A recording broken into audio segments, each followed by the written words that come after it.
And the president's body, with the police motorcycle escort, is now pulling away from the hospital. It is about 1.5 hours since he was shot. The president has been dead for about 1 hour and 7 minutes. I think we now have this. The presidential plane is airborne. It has left Love Field in Dallas. There were 2 coffins brought to Bethesda that night. One of them arrived at 6:35 in a shipping casket. The second was a bronze casket. The shipping casket came in a black hearse.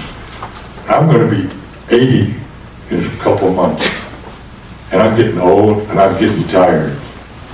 So I hope you youngsters out there carry on and hold the government people, hold it to the fire. I may not get to another meeting like this. I never know, at my age. And I'm getting tired. I really am. My name is Paul K. O'Connor. I was from Gainesville, Florida. The president's brains were literally blown out of his head. He had none. Are you saying that there was no brain in the president's head? There was no brain. There were pieces of brain matter that were inside the cranium, just macerated pieces. Nothing that you could tell one part from the other. There was nothing to do. He had a monstrous hole in his head. Because the brain wasn't there? The brain was gone for all practical purposes. It was gone. Well, when these people draw pictures of the brain, when these people say that there were photographs taken of the brain, what do you have to say about that? They must be talking about somebody else. Well, were you at the head of the president all during the time the autopsy was taken? The whole time. When people say that the brain was fixed in formaldehyde, is that true? No. Is that a lie, sir? It has to be. There's no brain. I welcome this kind of examination. We came, and for the international order that we have worked for generations to build. A new world order. A new world order. we saw. If suddenly there was a threat to this world from some other species, from another planet, outside in the universe. Always talk to you like they're the best. And then we're going to Washington, D.C. to take back the White House! He died. Ah! He died. But that's a wicked woman. Because people have got to know whether or not their president's a crook. Well, I'm not a crook. You can keep it. Period. Period. Period. They are the focus of evil in the modern world. It's a catastrophe. Deep in my heart, I do believe we shall overcome. This is the Midnight Rider News Podcast.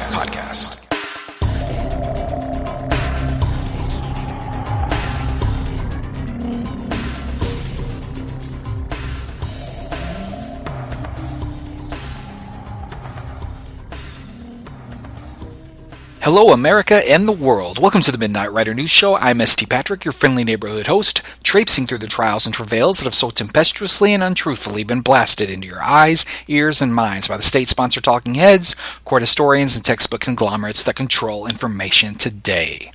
Tonight, we have episode 030, William Matson Law and the JFK Assassination Medical Evidence. Our opening montage tonight featured Paul O'Connor, as you heard. The deep voice man speaking before him was Dennis David. The clip was taken from the 2016 JFK Assassination Conference, a conference that was to be his last. We lost Mr. David this year, so this episode is dedicated to him. Our Facebook page is at Midnight Rider News Show. That's at Midnight Rider News Show. Please like us and follow us there. Our Twitter is MWN_ST Patrick. MWN_ST Patrick. We are LinkedIn at ST Patrick. Our email remains midnightridernews@gmail.com. Midnightridernews@gmail.com. The free archives are still at midnightridernews.com. That's midnightridernews.com. You can also find them on iTunes, Stitcher Radio, and all of your favorite podcast providers. Now, this is the third episode from our first annual JFK month, and it's a tradition that we hope to keep every November. Now, I hope you've enjoyed it so far, but it ain't over yet. Now, you won't want to miss what we still have ahead this month. Many of you right now are in Dallas for the conferences, which we hope are everything you hope they will be. Have a great time, learn a lot, but leave Dallas on fire to find information. Midnight Rider News will return to the conferences in 2018. We hope to have some special things planned, so stay tuned for more.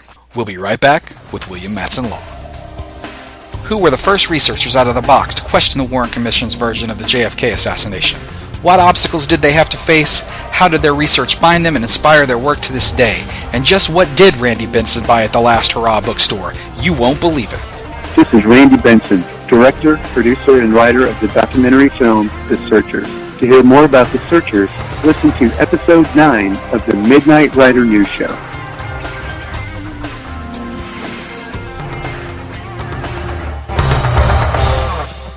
William Matson Law was born and lives in Oregon. His interest in the assassination of John F. Kennedy began in 1975 when he first saw the Zapruder film on television. Law began researching the assassination, and his work appeared in November Patriots by Constance Kritzberg and Larry Hancock, JFK the Medical Evidence by Vincent Palomera, and Murder in Dealey Plaza, edited by James Fetzer. Law has written for the Kennedy Assassination Chronicles and the Dealey Plaza Echo. His book, In the Eye of History, Bethesda Hospital Medical Evidence and the JFK Assassination, was co-written with Alan Eaglesham in 2005. It's one of the most vital, well-respected oral histories in the field. We're glad to have him with us in the Midnight Hour tonight, so here is William Matson Law. How are you tonight, William? I'm good, ST. How are you? I am well, and thank you for asking. Now, William, your work is an amazing oral history of the medical evidence. Now, the medical evidence in any crime is very difficult, but even more so with the assassination of President Kennedy because of all the confusion that has surrounded the case. Now, I wanted to have you on because of the work you've done, yes, but also because I wanted to explain the pertinent issues to our audience, and I wanted to do so in a way that is both accessible and clear. So let's begin in Dealey Plaza in Dallas, Texas, November 22nd, 1963. The presidential motorcade has just turned onto Elm Street from Houston Street. Now, it's a very odd angle, and the car, by necessity, slows down to make the turn. Shortly thereafter, shots ring out. Both President Kennedy and Texas Governor John Connally are both hit. It's 12:30 p.m. Central Time. What happens next? All right, after the shots ring out and JFK is noticeably hit, there is one of the, I can't remember if it's the driver of the car or the passenger driving or beside the driver, Kellerman and Greer. One of them claimed that they heard Kennedy say, "My God, I've been hit, get me to a hospital." So they stomped on the gas, got to Parkland Hospital, pulled up in front of the emergency exit. After that happened, they tried to get to the president. He's in Jacqueline Kennedy's lap. She won't let him go. Clint Hill finally decides that she doesn't want to have people see him like he is. So he takes off his coat and covers the president's face with his coat. And then they were having trouble getting to Kennedy, and someone, I think it was Connally, later said he heard someone say, "Get that son of a bitch out of the way," meaning Connally, so that they could get to the president and take him into the trauma room. So they put him on a cart, wheeled him into the trauma room. They cut off his clothes, cut off his back brace. By this time, doctors started to arrive. He had a small wound in the throat about the knot of the tie. He had a wound that was in the back of the head.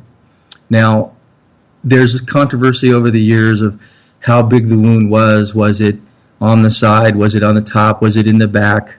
I have questioned a number of people about this.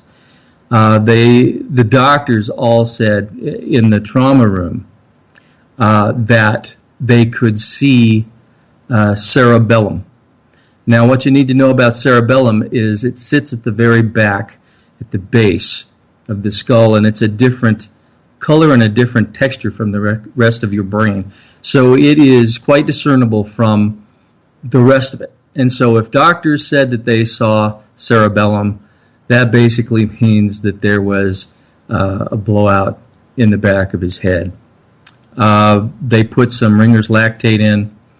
They did cut downs on one of his legs to, put some more Ringers in. They did heart massage for a time. The room, if you believe every doctor that said he was in there was something like 16 doctors and 3 nurses that have said they were in the trauma room, and possibly more. I don't know if they were coming in or out, but it was quite crowded. Dr. McClellan said that he was at the head of the table at some point for a good 20 minutes and got a very good look at the head wound because he was holding open, I believe, the throat wound. Malcolm Perry saw the small wound in the front of the throat, took a scalpel, and made a small slit across that to be able to put a breathing tube in so that they could, the president could breathe. To no avail, all their efforts did nothing. He, of course, died. Then they cleaned him up. A couple of the nurses came in, cleaned him up a little bit.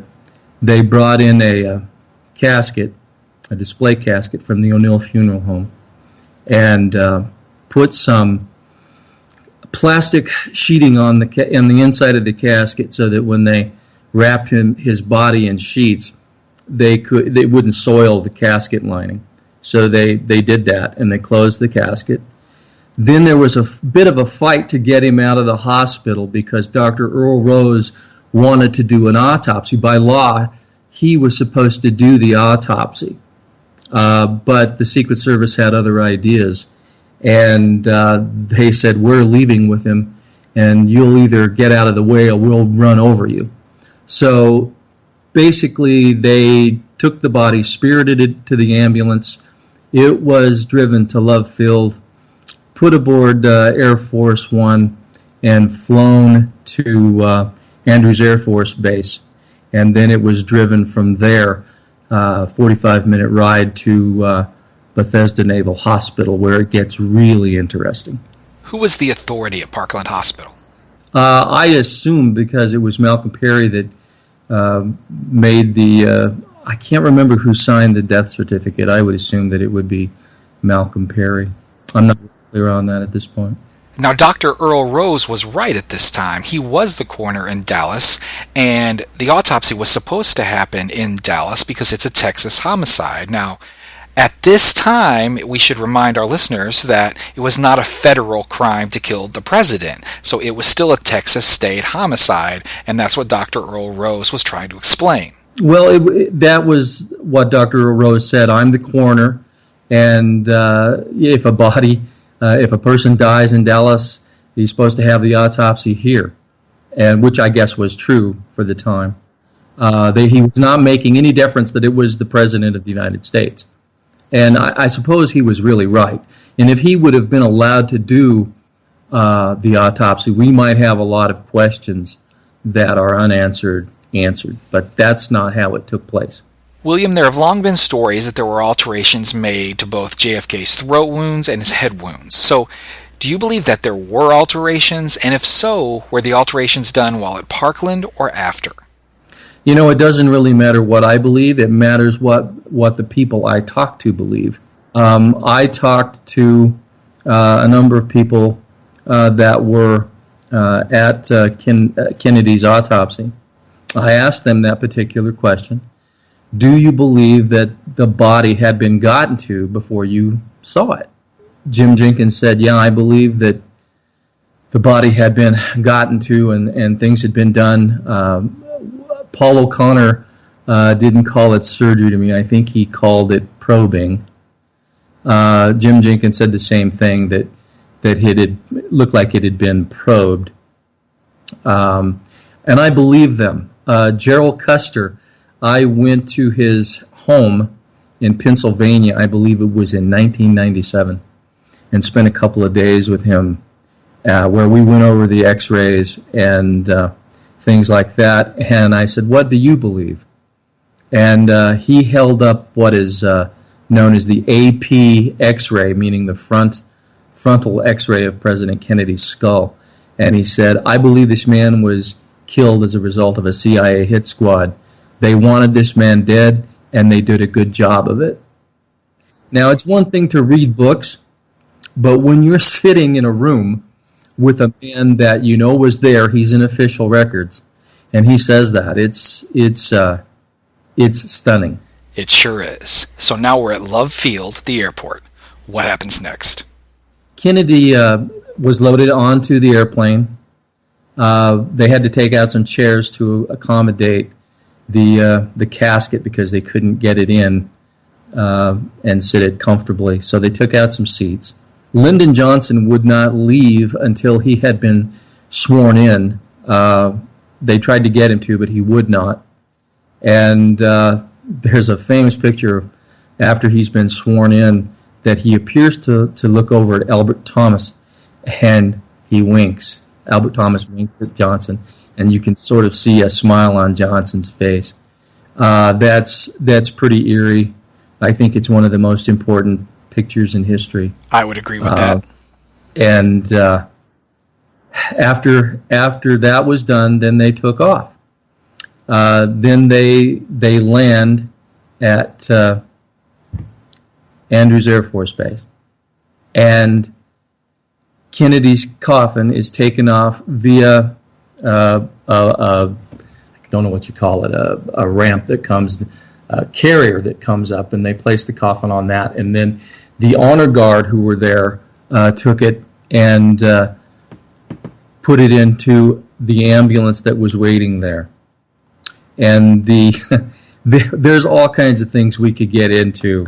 And in fact, we will get into this. I've recently done a book with Hugh Clark, who was one of the honor guard that was there, and he has a very interesting story to tell. So there's controversy after the body is unloaded.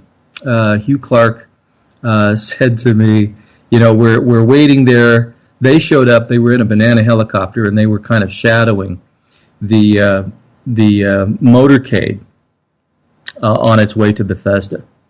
They got there about 10 minutes before the motorcade did. And so they're standing there waiting for it to pull up. And when it does, then they take the casket and they put it in the back of the ambulance that's there. And they said all of a sudden, this crush of photographers and things comes forward.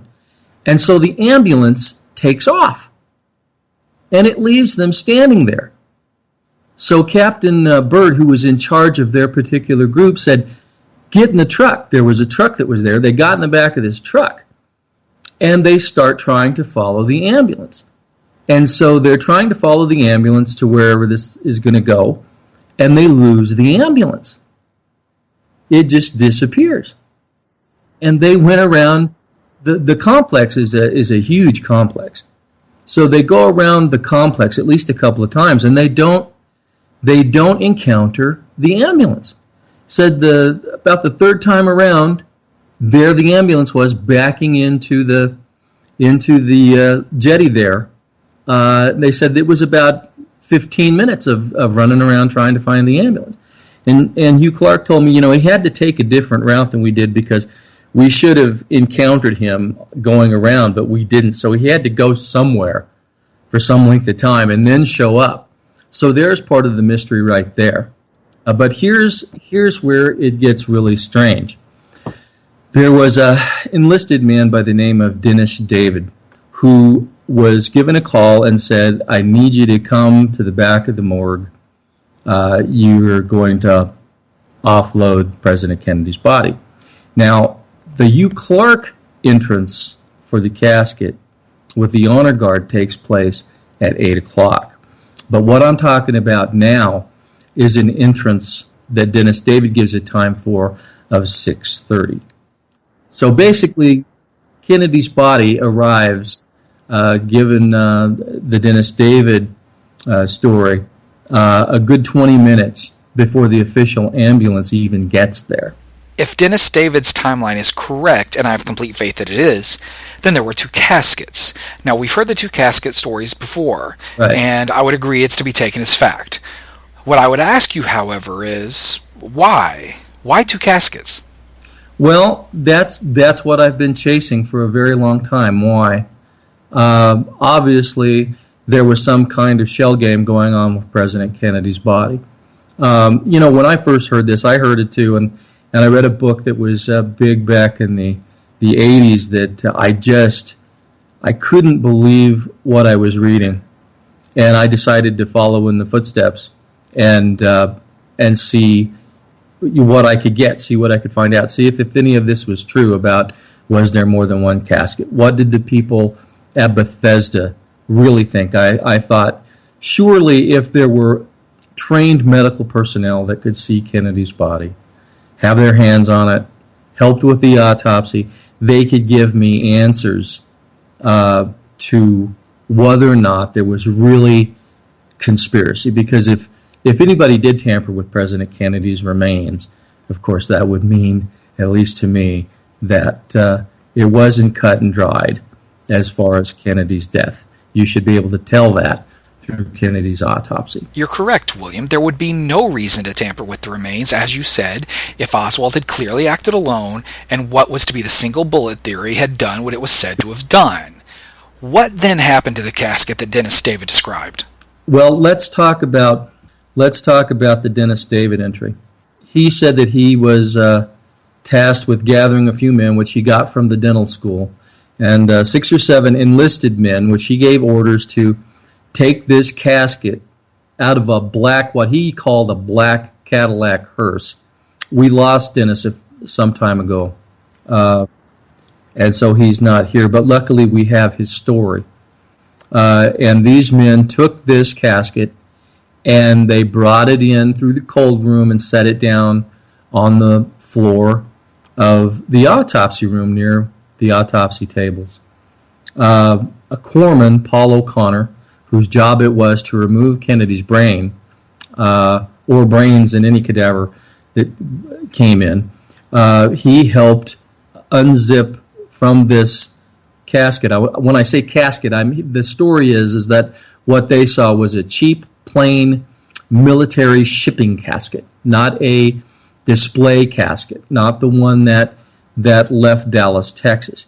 They took the body out and put it on the table, and President Kennedy's head was totally wrapped in sheets. They unwrapped the sheet, which got thrown against the wall and onto the floor, and examined the head wound, examined markings on the body, different things that they noted, scars that he'd had from previous accidents, things like that. That's the real beginning of the autopsy. So they did this examination, and everybody just went about their business after this was all over. It wasn't until sometime later when Dennis David was at home watching film within the next few days of Kennedy's casket being unloaded that he said, that's not the casket that we had. That's not what we were told to unload. And it hit him that the caskets were totally different. Hubie Clark and the rest of those fellas unloaded a casket that was a display casket. And that was at 8 o'clock. So we have a time discrepancy. And we can go to the people that I interviewed, if you'd like, to get their versions. The first person that I ever really spent any time with was when I flew to Pittsburgh, Pennsylvania, and I got to be with Gerald Custer, who took the X-rays of the body, and that was a really interesting experience. And he told me of the X-rays he took. He said that the morgue was crowded. He said that he remembered the cheap casket and the body being on the table and taking the X-rays. He said it was so crowded and it was such a circus that he had to literally sometimes yell at people to move out of the way. He had an old Payco unit, he said, that he took the X-rays with. that's the fellow that held up the AP X-ray and said, I think this that the CIA did this and they wanted him dead, and they did a good job of it. I think the next person I wanted to talk to was Paul O'Connor, and I made arrangements to do that and flew Paul out here to where I live, where he told me about the experience of unloading the body from this cheap casket and putting it on the table. So I kind of went down the line trying to get people to talk to me. It took a long time. I was interested in talking to the two FBI agents, Frank O'Neill and James Seibert, because they were ordered to stay with Kennedy's body and take back whatever evidence they could find and take it to the FBI laboratory. So I really wanted to talk to them, but there was a problem. There had been a lot of people over the years that had wanted to talk to these guys. And I don't know if you know anything about FBI agents, but FBI agents don't like to talk.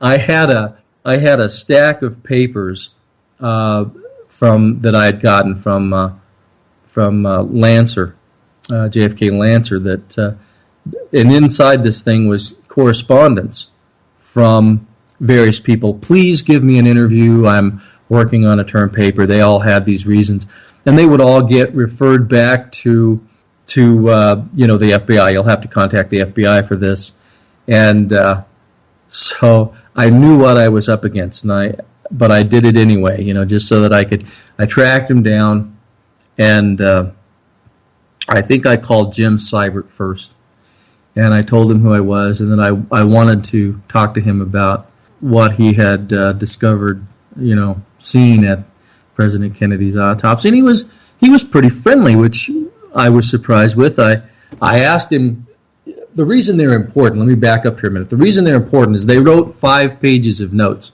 5.5 pages of notes, that they put into what is called a Federal Document 302 report. And inside this document is a paragraph that says there's apparently been surgery mainly in the top of the skull, or words to that effect. So people had jumped on that for years, meaning surgery of the head. Well, I wanted to ask him about that. Did he think there had been surgery? And to my surprise, he answered me, and he said surgery. He said, I wish we would have answered it differently. He said, I think what we thought was surgery was that, a piece of the skull came out when the bullet was fired. And I've often wondered if that was, what we thought had been surgery. He said that didn't come from us. That came from the doctors who were examining the body, that there had been surgery of the head area. So after a series of questions, I felt really good. I felt I'd made a connection with this guy. I told him who I was and what I wanted to do, and he talked to me and answered my questions, and I wanted to talk to his partner, Frank O'Neill, and so he gave me a number for Frank O'Neill. And so I called O'Neill and said, I've just talked to your partner, Jim Seibert, and I'd like to talk to you about what you experienced in the morgue that night. And he was pretty brusque, and he said, I don't know. He said, I will have to think about that. But he said, I'm going to call Jim right now and talk to him first.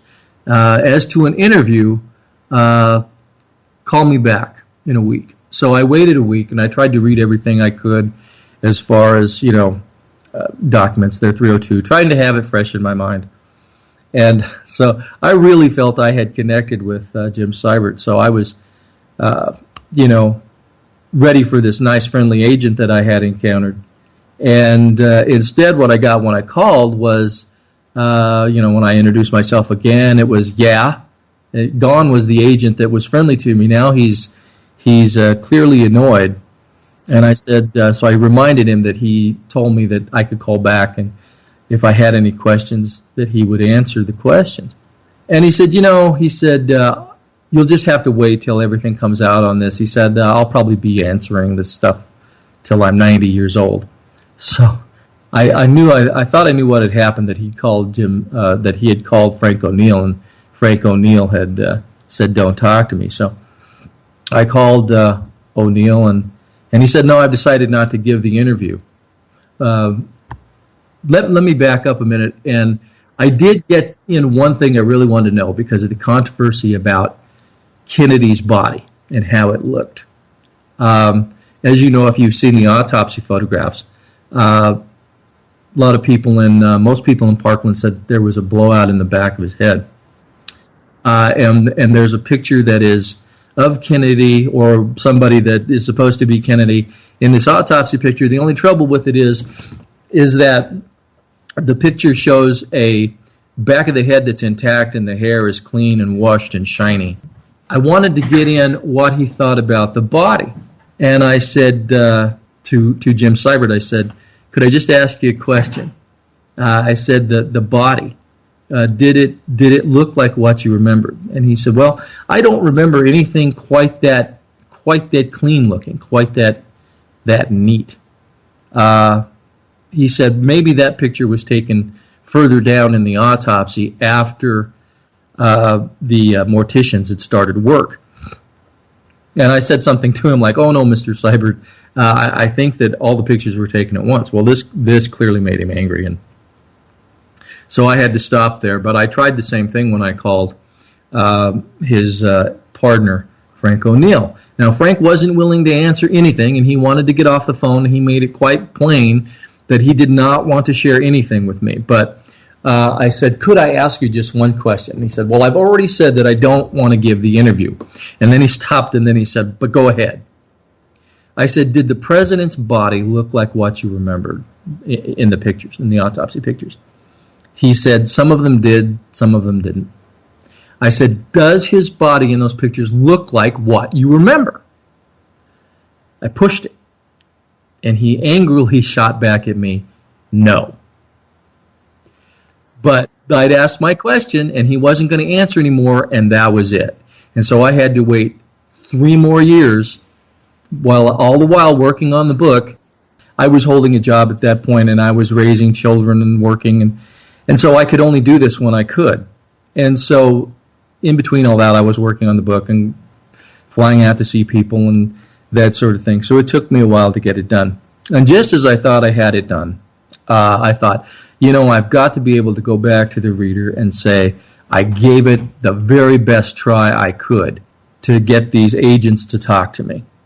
Now, I had a manuscript in front of me, and I had been putting it together, so I was reading what Custer had said. And at some point when he was telling me about his experiences in the morgue, he had told me, he said, everywhere I went, Seibert and O'Neill were attached to my hip. Well, when I came across that passage, I thought, well, that gives me an in to be able to call these guys and say, I've got this manuscript here, and I'd like you to clear this up. Is this you, basically? Is he telling me what you remember? Can you confirm this? So luckily, they were in the same place, had the same numbers. I called them up. I didn't mention the fact that 3 years before I had called them and they had turned me down. I just thought, well, we'll just let this roll and see what happens. So I introduced myself to Jim Seibert, and I said, I'm working on this book. This man who was the X-ray technologist told me that when he had to leave the morgue area to go develop the films, that he would, that you had to be with him. And so Jim said, well, no, that wasn't me. That led to the fact that I could go and I could ask other questions. So I managed to do this. And we ended up on a really good note. And so I decided that I would just continue to do this. I would find reasons to call every couple of weeks. Actually, I think I got that backwards. I think what I did was I called O'Neill first, and I used that technique on him. And now this is what was really interesting. O'Neill, in our last conversation 3 years before, had been very sharp, had been very brusque to me in his tone of voice. When I called him this time and I said, I've got this project, I'm working on this book, scheduled for publication, I came across this paragraph, and this man, Gerald Custer, says that you were with him every time he had to leave the morgue, that basically you were attached to his hip. He said, no, that wasn't me. So that allowed me to go and ask more questions, gently. And, I just kind of did the same thing I did last time. But the interesting thing was I told him who I was again. I didn't lie about anything. I just didn't mention that I had called him 3 years earlier. But this time he seemed a little glad to hear from me. He wasn't sharp at all. His voice wasn't brusque. He wasn't clipped. So I just started asking him questions. Now, the interesting thing was he answered those, and when I came to the big one where I asked him again, did the body in the pictures look like what you remembered? And he said, oh, yes, there were just a few that I hadn't seen before. Well, now that was totally different from what he had told me 3 years earlier, but, I couldn't push it. So what I decided to do was find a reason to call him every couple of weeks and see if I could get more information out of him, because basically what I wanted to do was get past this facade that everybody had gotten from these guys. The assassination was exactly as it happened, blah, blah, blah. I wanted to get to the person, and I thought that if I kept calling and that they would warm up to me, that O'Neill would start to warm up to me and he would tell me what he knew. If I could just get past all that and he got to know me and warm up to me a little bit, that I could do this and I would get somewhere. Now, those were pretty high ambitions, and I'm lucky that I got as far as I got. I didn't get everything I wanted from him, but I got a lot, and you can read about all of that in my book, In the Eye of History. It was really an amazing journey. What was it that prompted the change in attitude in them, especially in O'Neill? I wish I could say it was because I was a wonderful interviewer, right, and that I knew just the right questions to ask. I have no earthly idea why 3 years had passed and then they opened up to me. I just can't answer that. Maybe he just decided that, he was ready. I hit him at the right time. He was getting older. I certainly think that's what happened with Jim Seibert.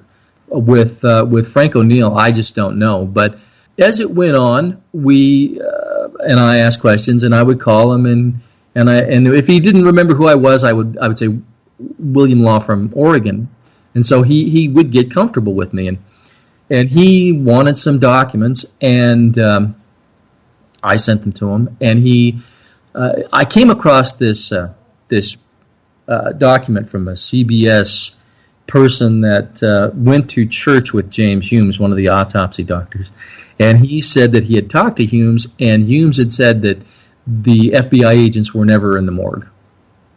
Well, I just jumped on that, and I thought, wow, I wonder what Frank O'Neill would do if I read this document. So I called him up, and I started off the conversation, and I said, I wonder if I could ask you a few questions, and he goes, well, I'm kind of busy, but go ahead, So I jumped in there, and I read him this document where it basically said that the FBI agents were never in the room. And he said, 100% wrong. I said, well, why do you think that Humes said that? And he said, well, I have no idea, but he's wrong. So we ended on a very good note, and I decided to send him the original source document. So this was not too far from 9/11 at that point. This was like 2001. And I'm out in the backyard, and I'm doing some lawn work, and my girlfriend at the time comes out and says, William, there's somebody calling for you. His name is Frank O'Neill. So I couldn't believe he'd called me. So I went back in, and he thanked me for the document. And we had a little conversation, mostly about 9/11, and so he had said that he said, I'm going to send you some things, and he did. And in this, I figured I was going to have to go through this whole big rigmarole because I knew that Frank O'Neill, he had mentioned it before at the Assassination Records Review Board that he was writing a book about his life, and I had hoped to get a peek at the chapter somehow that he had done on Kennedy. So I figured all this was going to lead up, and at some point I was going to make this big leap and try to get this out of him. Well, guess what? He sends me, along with some anti-terrorism documents, he sends me the chapter from his book, the chapter on Kennedy. I read this thing, and it was pretty standard as far as what we knew. The caskets opened up, and the president, the interesting thing, he said his face was, I didn't know if he meant this after they took the sheet off or what, but he said you could see that his face was in a grimace. I believe his eyes were closed, and his fists were clenched. That was the description he gave. Now, it took me some readings before I finally caught it. I went through several pages long, and so I went through this thing, and then I caught this. And it talks about the doctors talking about surgery of the head area. And he said, we did not make that determination. That came from the doctors. And he said that possibly there had been some slight cutting of hair or removal of tissue, which there was no surgery done or any removal of tissue or any removal of hair done at Dallas. And surely trained doctors could tell tearing from a bullet versus cutting of hair or cutting of tissue other than a bullet. So I had this thing in my hands. I couldn't believe what he'd given me. He also sent a tape along that he had given at the Franklin Pierce Law School, where he had gathered with a bunch of people and they talked about the Kennedy assassination, pro and con. He'd only sent me like five minutes worth of material in kind of a very edited way, and I couldn't believe that he'd sent it to me. There's a whole backlog story of that, and it would take me forever to tell you all about it. But the main fact is that now I had backing from Frank O'Neill himself that there had indeed been some kind of something happen with the remains of John Kennedy, that the doctors were questioning and going, there's been some slight removal of tissue, some cutting of hair here. So I really felt that I had stumbled onto something that nobody else had. And indeed I had. Right. It absolutely sounds to me like what O'Neill sort of indirectly confirmed was that there had been alterations to the remains in some way, shape, or form before the body was accessed by them. Now, there was also the wound in the back. What did you learn about that? Well, what we haven't gotten into, I guess I've kind of went in a circle here to some extent, but what we haven't talked about is that there was a wound in the back that was not seen at Parkland Hospital. They didn't learn that until later in the autopsy when they were rolling him over and found this wound in his back. Now, apparently, there was no exit for this. The bullet went in and it went down, and we know that because of stuff that I asked these guys later. But the wound in the back, there's been speculation it's either they tampered and they did surgery. Now, what's the difference? Well, if you're trying to do a quick and dirty job of surgery, I'm not so sure that I buy the thing of surgery as to change the looks of the wounds to make sure that people thought that the bullets came from different directions, But I do agree that there was tampering there. And why? I wasn't there, of course, but I have talked to people that were there and saw the body and helped take the organs out. Let me go to a point with a man named Jim Jenkins, since you mentioned the hole in the back.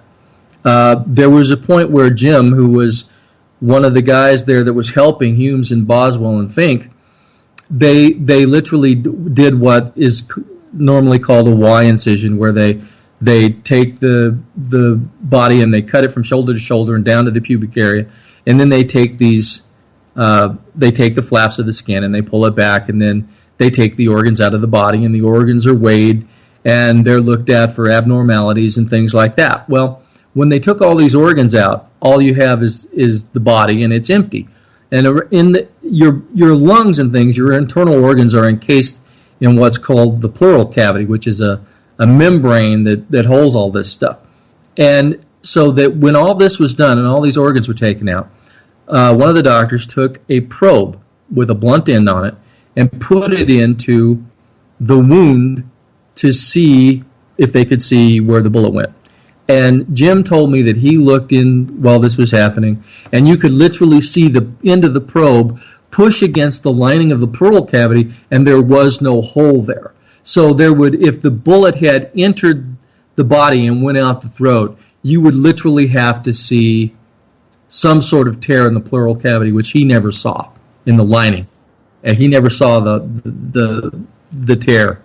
So that kills the single bullet theory right there for me. And if you don't have the single bullet theory, one bullet going through two men causing 7 wounds, you've got conspiracy because there's not enough time. So if Arlen Specter's single bullet theory, also known as the magic bullet theory, is null and void, it's dead on arrival, then that begs the question of how many shots were actually fired, or at least how many shots made contact, and from which directions. Well, that would be purely speculation on my part. I try to stay away from things like that because then I set myself up as a person that, well, I'm certain that these shots came from the back or from the front or from the side. And what I try to do is get people to talk to me that might have seen the body, seen witnesses that saw something that might give you a hint at it. But I hate to.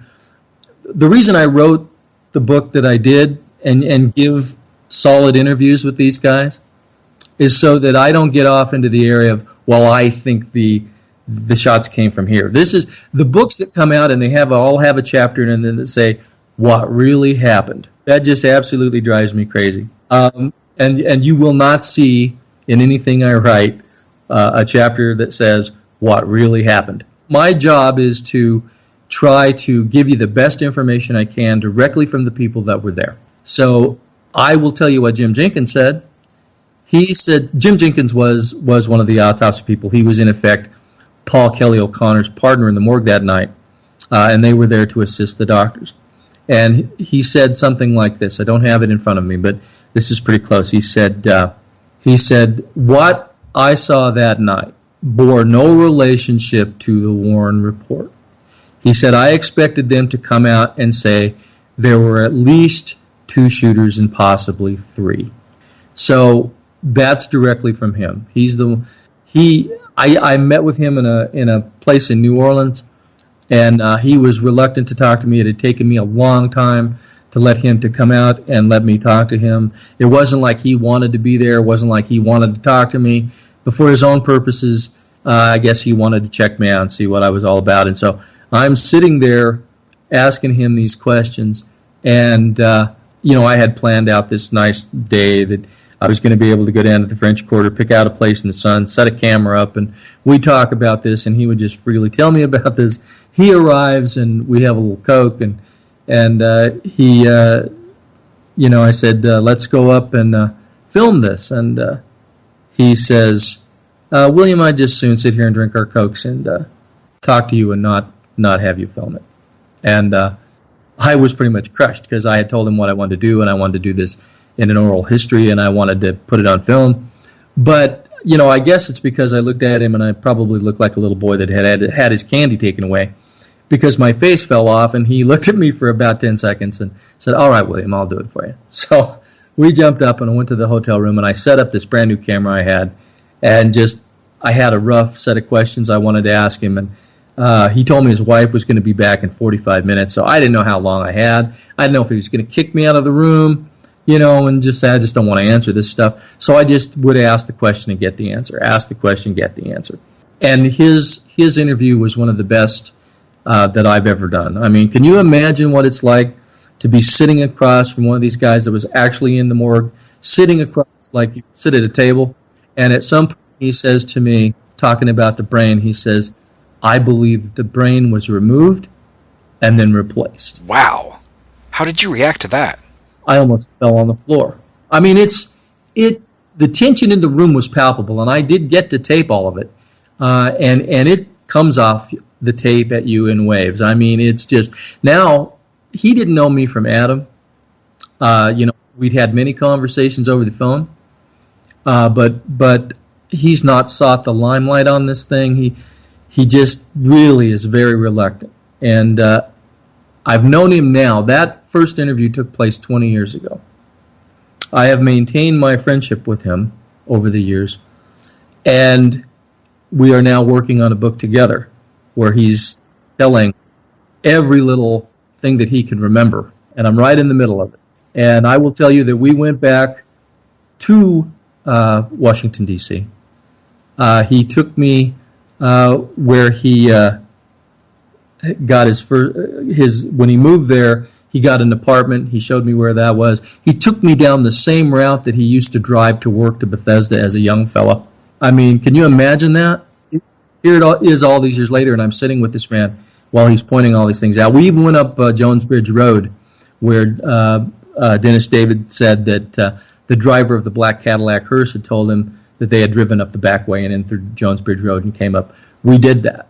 Went by Galler's funeral home, and we're writing about that now, and there's going to be some surprises. Yeah, that's fantastic. And, it never ceases to amaze me that sometimes the journey experienced in doing the research is just as amazing as the research itself. Now, speaking of that brain, there have been stories for years that the brain was actually lost.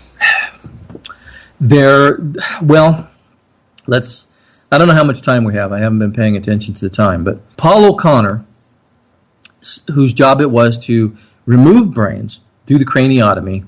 I won't go into the whole thing for your audience unless you want me to. But basically they make a skull cap, and then there's a thick membrane. After they remove that, there's a thick membrane over the brain, and you have to cut through that, and then you take shears and put it down and cut the nerves and cords and things that are attached to your spinal cord.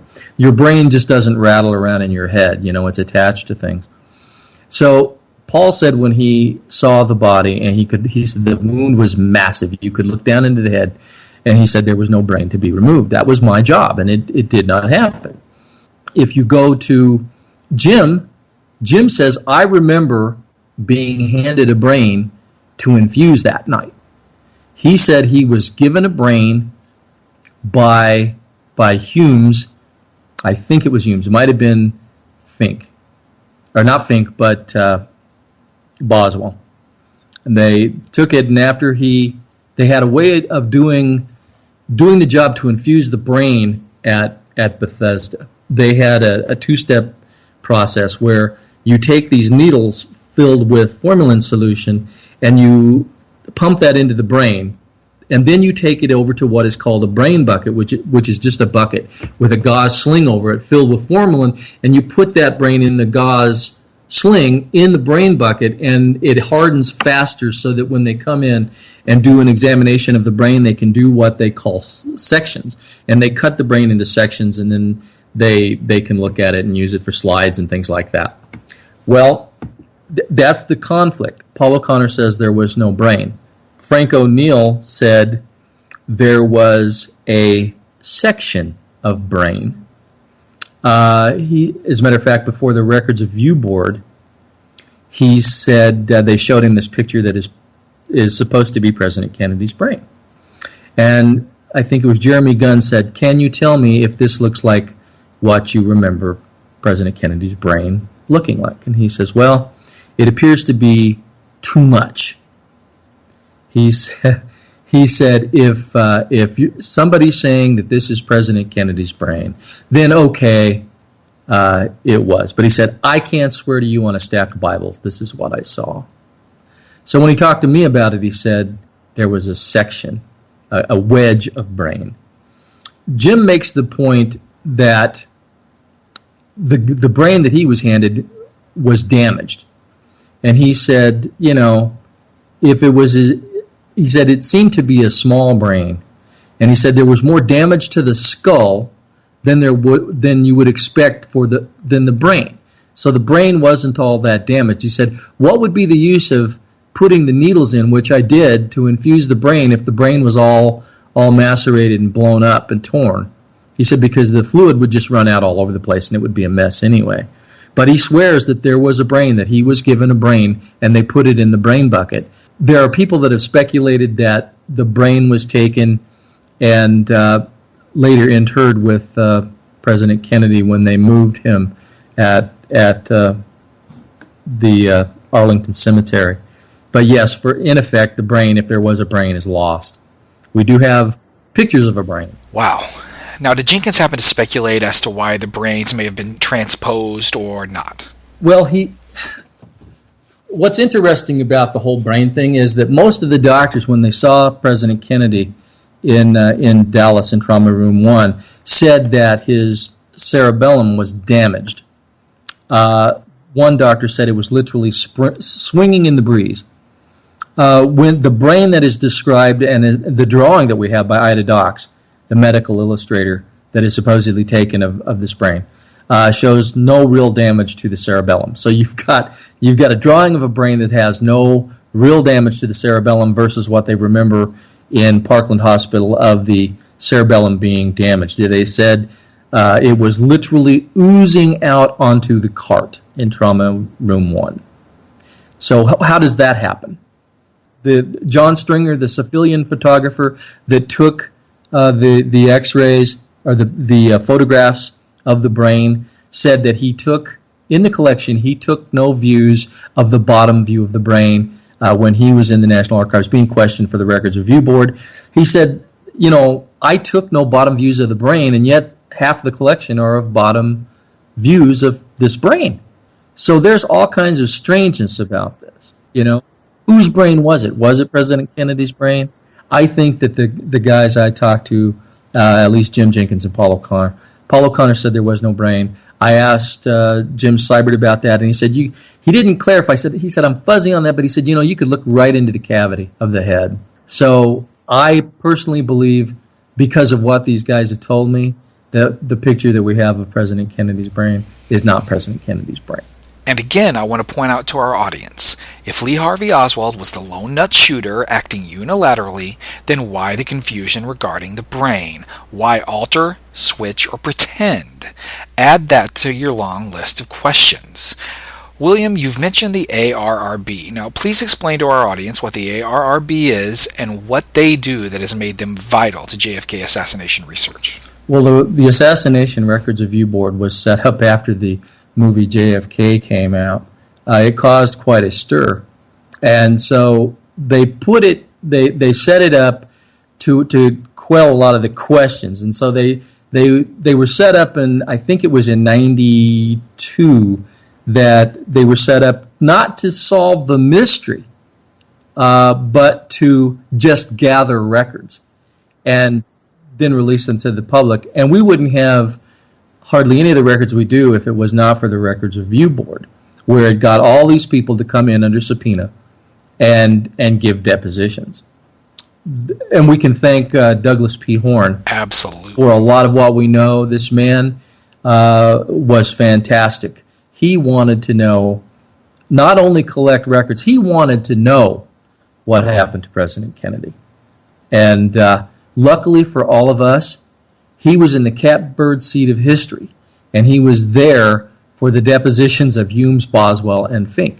And if you've read his 5-volume set, fantastic stuff. And for me, who was interested in medical evidence and the brain and those sort of things, the depositions that he was present for and have in his book, just fantastic. I mean, it gives clothing to Humes, Boswell, and Fink. It lets us see them. I mean, the descriptions that he gives of Humes and Boswell and Fink. There's a section where they're questioning Dr. Fink, and the description was just delightful. He said he kept putting this lip balm on his lips that was a thick, white, waxy substance, and he was really nervous, and he kept doing it until he looked like I believe it was something like it almost looked like he had rabies. And at one point in the middle of the deposition, he gets up and starts hopping around on one leg. They didn't know that the doctor had a bad knee, and this was his way of trying to stretch it and relax it. But I guess he just got up and started hopping around. I mean, it was just wonderful stuff. And also, when Humes got to the question of, they started questioning him about, the story about Humes burning his original draft notes in the fireplace of his home. Every time he'd be questioned about this, he would be blusterous and angry about it. And I agree that these doctors were a lot more involved in this than we ever thought possible. Am I saying that Humes, Boswell, and Fink were involved in John F. Kennedy's murder? No, I'm not. But I do believe, based on what I know from talking to other people that were there, that because of their manner and the way they've acted over the years, giving different depositions to different governmental bodies, these guys are like men on a hot plate. They can never give a straight answer to anything. They've moved the wounds around. When they're looking at the head, they can't quite orientate anything. They're very vague in a lot of areas. And if you would think that knowing what they know, being trained doctors, and this was the most important thing that they'd ever done in their lives, and yet they can't remember certain things. So they can't remember where the wound really was. They look at these pictures and they're confused by it. Well, I think that's because they were probably given a scenario to follow, and that they can't really come out and tell all that they know, because if they do, these guys are in real trouble. So they kind of hop around and try to be, obfuscate the stuff and talk in circles. And that's one thing. When Jim Jenkins had never read any of the books, didn't even read my book for 10 years. I said, Jim, have you read that book yet? And he said, no, I haven't read it. And I said, well, if you're going to do your own book, you need to start, looking at the depositions and things to be able to comment on it. And I've gotten several calls just, from a man that's not really familiar with any of this, because, even though he was a participant in the autopsy, he's not familiar with it because he just didn't want to involve himself. He didn't want to taint his memory by reading all this stuff. And I would get these calls, and I go, he'd say, I'm going through Hume's deposition. And he said, this is not what happened. Why is he saying this? And there would be genuine anger in his voice. And I'd say, well, you know what? You're going through what we as researchers have been going through, reading this stuff, trying to make sense of it. And I understand your anger. And so what we're doing now is he's gone through these depositions. He's giving the depositions with his commentary of how he remembers the event and what he saw. I hope that people will get a lot out of it, and I hope that it adds something to history. If people are going to have to deal with the official history that Lee Harvey Oswald shot President Kennedy, they're also going to have to deal with the history that these men tell that's a counterbalance to that. There's a saying that I can't remember who wrote it, but they said, history would be a wonderful thing if only it were true. I want to try to make it as true, as close to the truth as we can get it. This is for future generations. This is for, I have expecting my 11th grandchild. I want my grandchildren to have truth. This is why I do it. Oh, I absolutely understand that, and I completely agree. Now, I want to ask you what may be a difficult question. If there's one question you would like to have answered, what would it be, and who would have that answer? Boy, I've never been asked that question before. What would I like to know, and who has the answer? Wow. I would really like to know who did it and how they managed to pull it off. I'd really like to know how they pulled it off.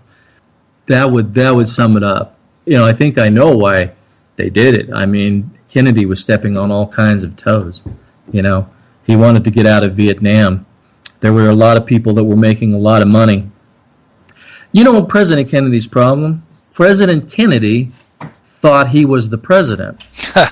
Gosh, you are so right. And there were other people that believed that he wasn't the president and that they knew what was best for this country.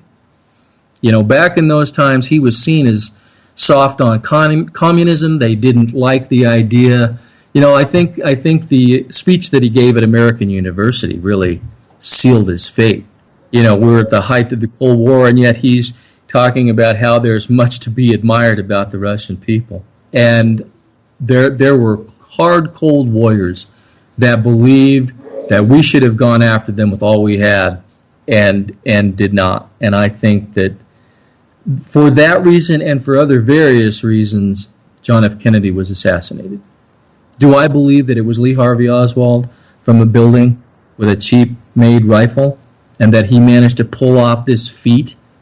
I do not. I have stood next to the window, because of course you can't stand directly in the window because they've got it encased in a plastic box. But you can, if this is such a clean, cut and dried case, why do we have all the unanswered questions?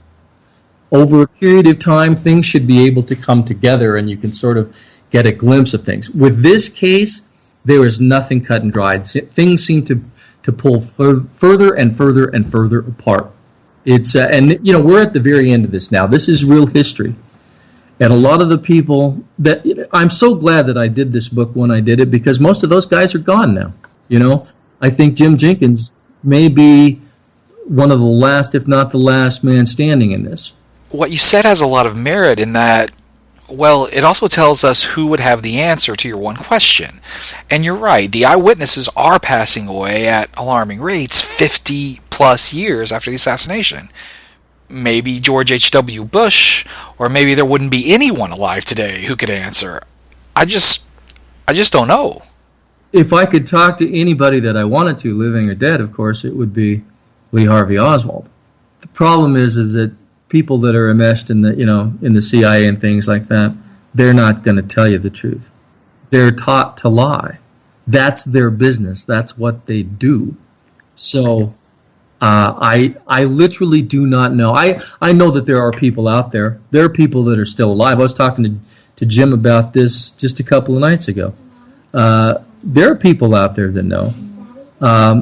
In this book that we're doing together, we have a person that's never come forward before, never paid much attention, but he was there at Bethesda, knew the workings of Bethesda.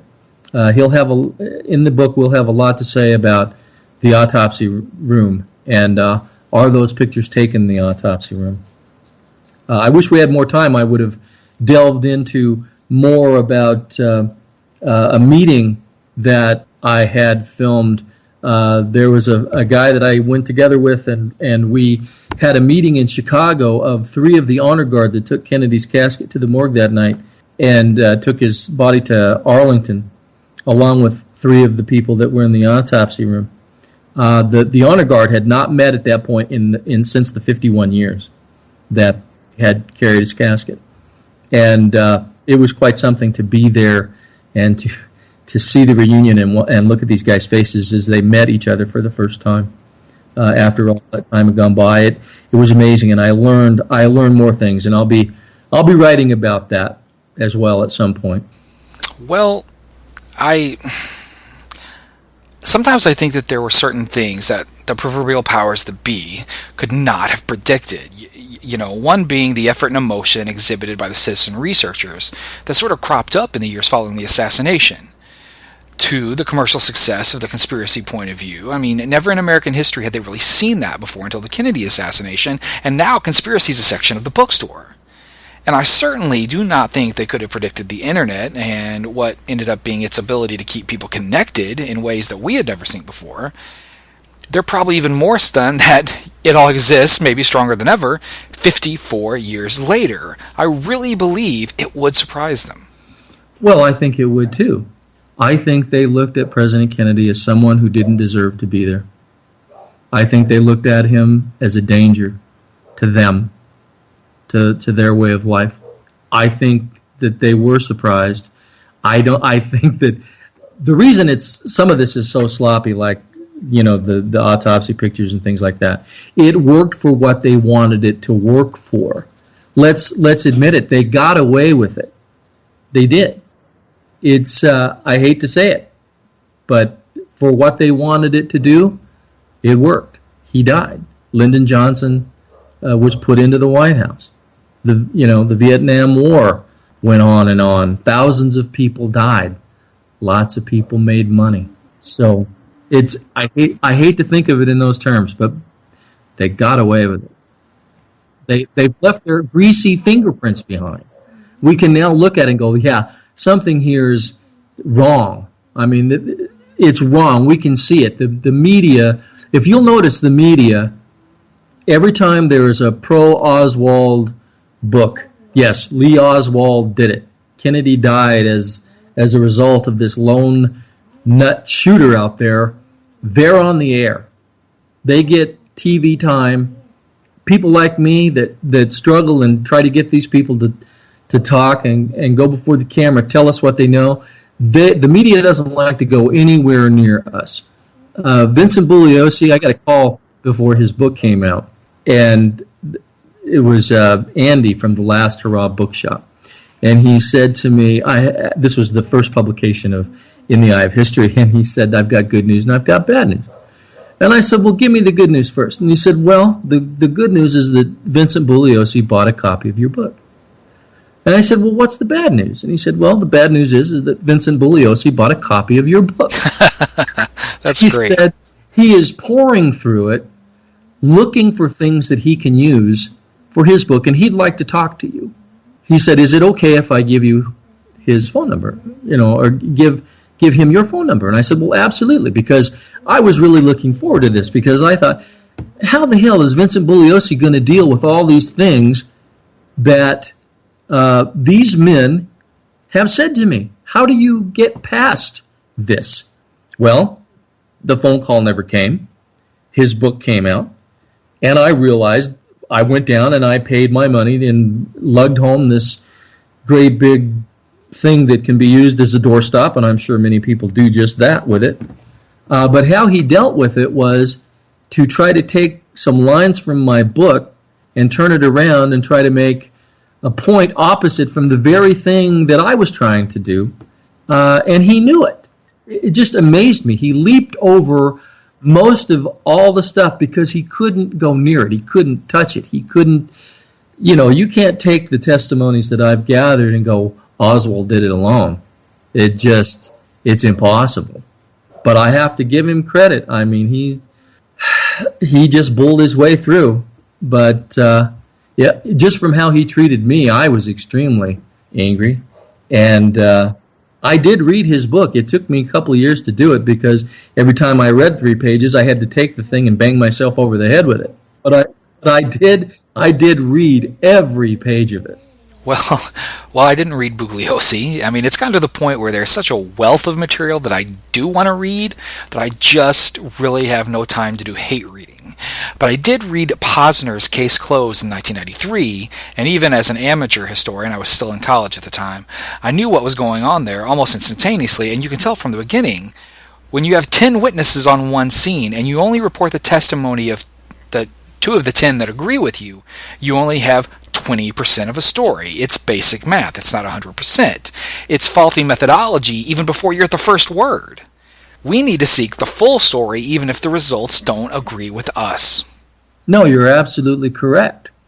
And that's my point. I want to come at this. I look at what I'm doing as I don't call myself a historian. I don't have the credentials that a person would need to call themselves a historian. I look at myself as a recorder, somebody that can just go out. What I want it to be is a table talk. I want to be able to sit down with people and say, tell me what you remember. Tell me what you think. Tell me what you heard. Tell me what you saw. That's what interests me, not my own opinions about what I think happened. Everybody's got an opinion. I don't want to give you my opinion. I want to record these things so that people can read it and make up their own mind, and so that future historians, people that care about this case, will have to deal with it. And I asked this question to everyone on a JFK-related show. What are your 3 favorite JFK assassination-related works? Well, let's see. There's so many good pieces of work. The one that got me interested and started, although I think now it's somewhat dated, is Best Evidence by David Lifton. There is a new one coming out by Gail Nix Jackson, the granddaughter of Orville Nix, that called Pieces of the Puzzle. I think is just an excellent read. People coming forward with things you have not heard before. And that's the kind of thing that just really turns me on, is that this woman went out and dug up the information, did the footwork, put it in, and found these people and got them to talk. It's not an easy thing to get people to talk to you that were involved in this. Let's see, another good book. I like Robert Groden's work. It's mainly evidence, pictures of the evidence, but he's done a fantastic job with a lot of the pictures. There's just so many people that have. Noel Twyman's Bloody Treason, who did preface to my new edition of In the Eye of History, I think is one of the best. He spent a great deal of his own money, did a great deal of research. I think his work is fantastic. I would put that right up there at the top. William Matson Law, if anyone out there would like to find out more about you or find out more about your work, where can they go? You can reach me at williammatsonlaw.com. That will take you to the Trine Day website. That Trine Day is my publisher. If anyone has any comments, any questions, they can send them to me there. I would ask that I'm going to give everybody a little opportunity. I'm still in the middle of writing this book. If there are questions that you have for Jim that you think he can answer, Jim Jenkins, send them my way, and we'll try to answer them in the book. He is William Matson Law. He's the author of In the Eye of History, Bethesda Hospital Medical Evidence, and the JFK Assassination. William, thank you for being with us tonight. Thank you, ST. I'm ST Patrick. This is the Midnight Rider News Show. We'll be right back. Dr. John Newman joined us for two exciting episodes, episodes 017 and 023, in which he discussed JFK, Vietnam, Cuba, and Lee Harvey Oswald. Hi, this is Dr. John Newman, author of JFK and Vietnam, Oswald and the CIA, Where Angels Tread Lightly, and Countdown to Darkness. For more on these books, Vietnam and Cuba, download episode 17 of the Midnight Rider News Show today. One of my favorite films has always been All the President's Men, starring Robert Redford and Dustin Hoffman as Watergate-era journalists Bob Woodward and Carl Bernstein of the Washington Post. Granted, over time, authors such as Len Kolodny have shown me the truth about Watergate, a truth making the history behind All the President's Men more fiction than fact. But I still love what I always loved about it. The process of journalistic work was both shot and written very well. Whether it's the endless phone calls, the dead-end leads, the obstructions, or the hours the characters spent looking for evidence of what books E. Howard Hunt checked out on Ted Kennedy, it's a fine picture of hard journalistic work, a work where truth matters, at least in the script. I've said before that the most important journalistic corps that exists today is you, and I mean that. William Matson Law is a great example of this. His pursuit of Seibert and O'Neill was classic Redford and Hoffman. In searching for the truth of the JFK assassination medical evidence, he had much to combat. The mainstream historical establishment can't trip over each other fast enough to accept and laud the ever-changing stories of Humes, Boswell, and Fink. Law's oral history of the JFK assassination medical evidence is as fine a piece of journalistic work as you'll ever read. Find everyone possible, ask everything possible, and let the chips fall where they may.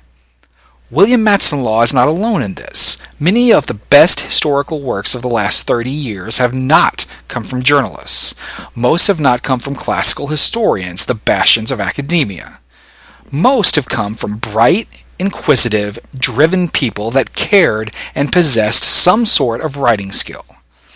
I think of what it means to be a hero quite often, if only because the words used often drives me nuts. We attach it to everything possible. We attach it to every public service paying job imaginable. And to make a long story short, I disagree with its use. Heroes to me are people who do something that they don't have to do. No one made William Matson Law write this book. It stemmed from inspiration. No one made Mae Brussel cut up newspapers and start her first broadcasts. No one made Joseph Green, Robert Groden, or Gary Fannin do what they've done. from Sylvia Marr to Jim Mars, from Jim DiEugenio to James Douglas, from John Judge to John Barber, from Randy Benson to Doug Horn. These are people who have done or are doing outstanding work, heroic work, if you will. And may they continue to provide inspiration to next generation's seekers of truth. From the other side of the mountain, on the best side of midnight, I wish you peace. The Midnight Rider News Show with S.T. Patrick is a production of MidnightRiderNews.com. Copyright belongs to S.T. Patrick and all rights reserved. You can email us at midnightridernews@gmail.com, and be sure to visit MidnightRiderNews.com for the best in alternative historical analysis. This is Leanne saying thank you for listening, have a great night, and always remember, when life throws you lemons, throw them back and demand chocolate.